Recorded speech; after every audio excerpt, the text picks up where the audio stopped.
সরকারের প্রতি তাদের আস্থা আছে, তবে একটা কিন্তু আছে বিএনপির।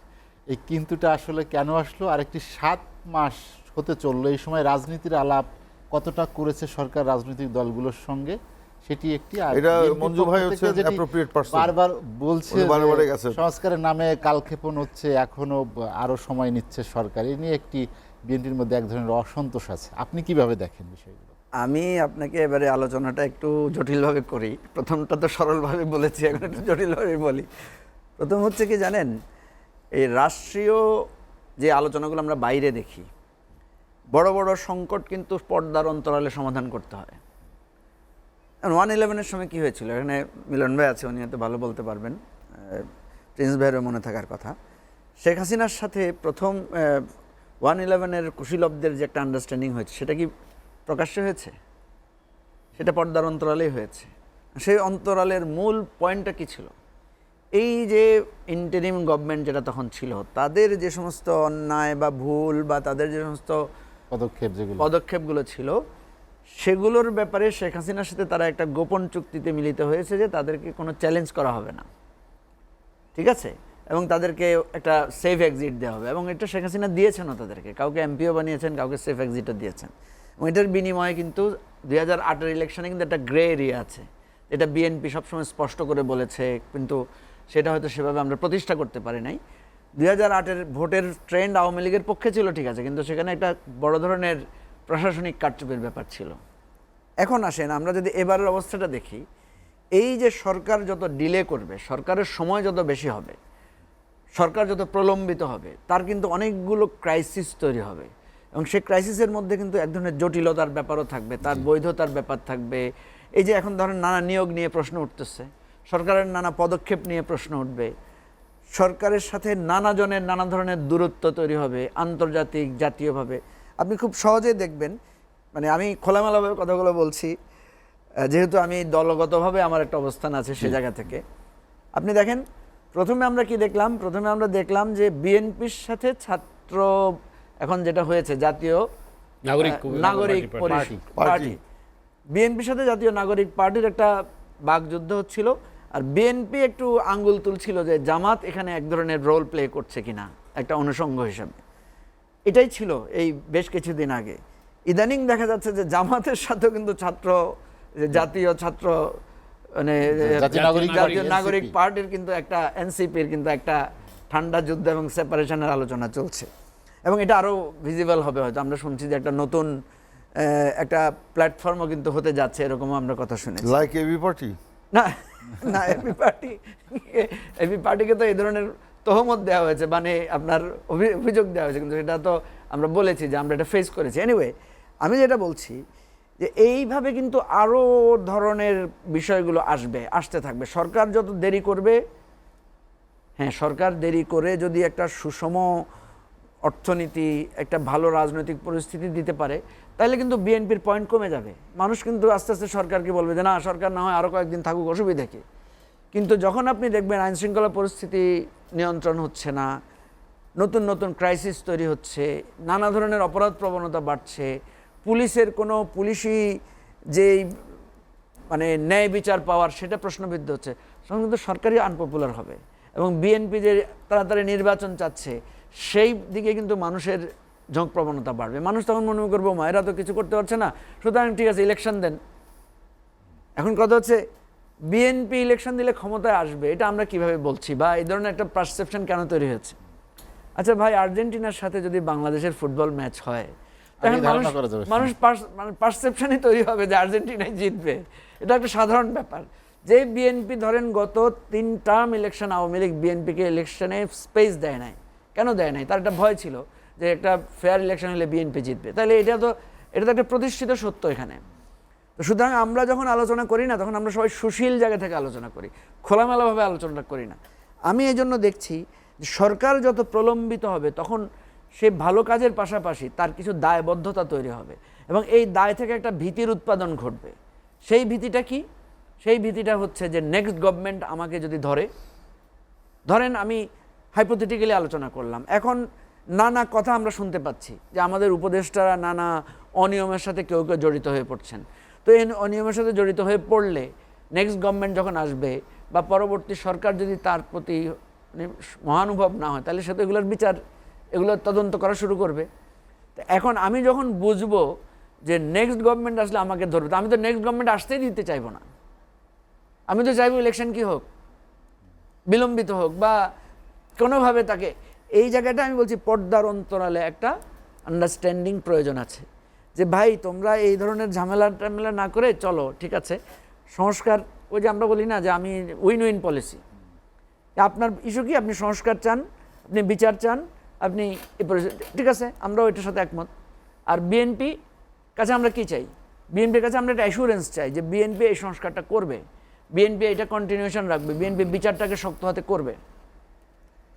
এই জায়গা থেকে আমাদের, এবং বিএনপি যদি না করে তাহলে বিএনপিকে সেটার জন্য পে করতে হবে, বিএনপিকে সেটা পরিস্থিতিটা মোকাবেলা করতে হবে। এই ধরনের স্বচ্ছ খোলামেলা আলোচনাগুলো পাবলিকলি যদি করা না যায়, পর্দার অন্তরালে আলোচনা করতে হবে।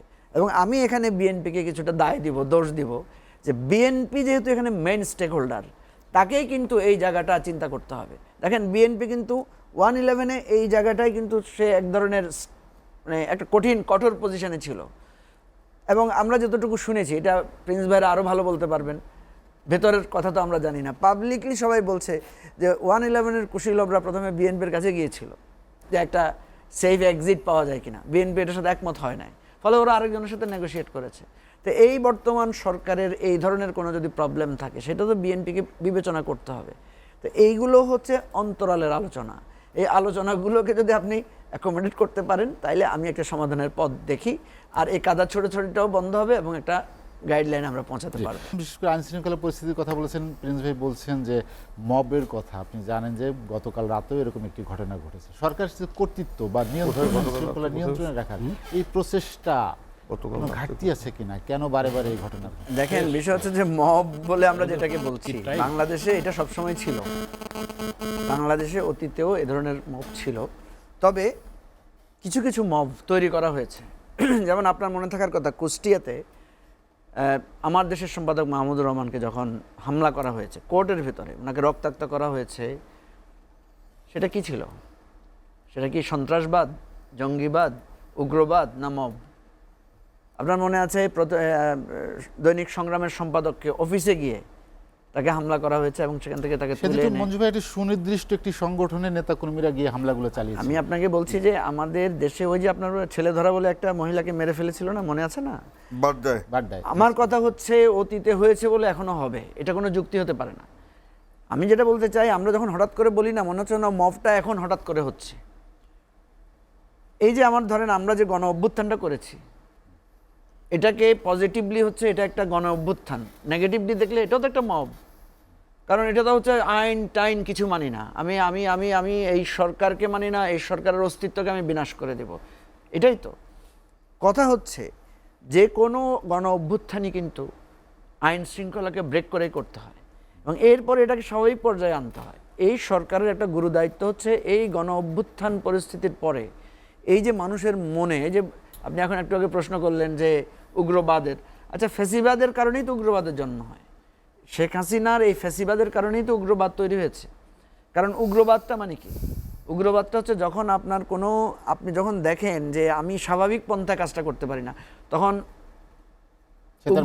উগ্রতাকে ধারণ করা, আমি এক ধরনের নিজের মধ্যে এক ধরনের শক্তি প্রয়োগের মানসিকতা, আইন হাতে তোলার মানসিকতা, এটাই তো আওয়ামী লীগ দিনের পর দিন করেছে এবং করেছে বলেই ছেলেরা যখন ঘুরে দাঁড়িয়েছে তখনই আওয়ামী লীগের পতন হয়েছে। আপনি দেখেন ছাত্রলীগের ছেলেরা ঢাকা ইউনিভার্সিটিতে সবাইকে বের করে দেবে, এরকম একটা পজিশন নিয়েছিল। পাল্টা যখন বিক্ষোভ এসেছে তখন ওরাই ঢাকা ইউনিভার্সিটি থেকে পালিয়ে যেতে বাধ্য হয়েছে, ওদেরকেই পাত্তাড়ি ঘোরাতে হয়েছে। এই জন্য আমি যেটা বলি যে অতীতের মবের কথা আমরা বলতে হবে, যে অতীতেও মব হয়েছিল, কিন্তু ভবিষ্যতে বর্তমানে আমরা মবকে পছন্দ করব না। এখন যেই পর্যায়ে হচ্ছে এটাতে, যেটা আমি প্রিন্স ভাইয়ের সাথে একমত, যে আইন শৃঙ্খলা পরিস্থিতি সরকারের নিয়ন্ত্রণে আনতে হবে। দেখেন আমি কেন কৌশলের কথা বলি, এটি সুষ্ঠু ভোটের জন্য তো দরকার। হ্যাঁ, এই জায়গায় তো আমাদেরকে কৌশলটা নিতে হবে। আমি এই জায়গাটাই বলি, দেখেন এই জুলাই আগস্টে বিএনপি কিন্তু একটা কৌশল নিয়েছিল। সে কৌশলটা কি? মুখে বলেছিল যে এই ছাত্রদের আন্দোলন এটা আলাদা আন্দোলন, এটার সাথে আমাদের কোনো সম্পৃক্ততা নাই, কিন্তু ভেতরে ভেতরে বিএনপি, ভেতরে ভেতরে জামাত এই ছাত্র সবাই আন্দোলনকে পুরাই সাপোর্ট দিয়েছে, যেটা শেখ হাসিনা বারবার অভিযোগ করেছে কিন্তু। এবং দেখেন গ্রেফতার যত করা হয়েছে সব বিএনপি জামাতের উপর বা আমরা যারা রাজনৈতিক দল ছিলাম আমাদের উপর দিয়ে গিয়েছে, ছাত্রদের উপর দিয়ে কিন্তু দমন নিপীড়নটা কম গেছে। যতটুকু গেছে ওদেরকে জেলে ঢুকেছে, আবার বের করে দিতে হয়েছে। কিন্তু বিএনপির শত শত হাজার হাজার নেতাদের তো জেলে পড়তে হয়েছে, আমাদেরকে তো জেলে ঢুকাইছে, আমরা তো এই দেশ স্বাধীন হওয়ার পরে জেল থেকে বের হয়েছি। সেই জন্য বলছি যে এখন কৌশলটা নাই। এখন আমরা দেখছি যে জামাত বিএনপি সবাই কৌশল বাদ দিয়ে এখন সরাসরি ফাইটে চলে আসছে, যে তাদের কোথায় কোথায় তাদের আরও পাওয়ার বিষয় আছে সেটা নিয়ে তারা নেমে পড়েছে। কৌশলটা প্রয়োজন, এই জন্য কৌশল এবং বাস্তবতার সমন্বয়ে, এবং এই আমাদের সবাইকে একসাথে হয়ে কাজ করতে হবে। একসাথে হয়েছিলাম বলেই কিন্তু ফ্যাসিবাদের পতন হয়েছে।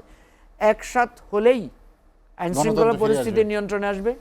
আপনি বলেন বিএনপি যদি আজকে দাঁড়ায়, সরকার যদি দাঁড়ায়, ছাত্র জনতা দাঁড়ায়, আমরা সবাই মিলে দাঁড়ায় যদি বলি যে বাংলাদেশে একটা চাঁদাবাজি চলবে না, একটা অন্যায় হতে পারবে না, একটা কিছু হতে পারবে না, এবং সবাই মিলে যদি থানা পর্যায়ে গ্রাম পর্যায়ে সর্বদলীয় কমিটি করা হয়, আপনি কোথায় মব হবে, কোথায় অন্যায় হবে, কোথায় অত্যাচার হবে, কোথায় চুরি ডাকাতি হবে, কিছুই তো হবে না।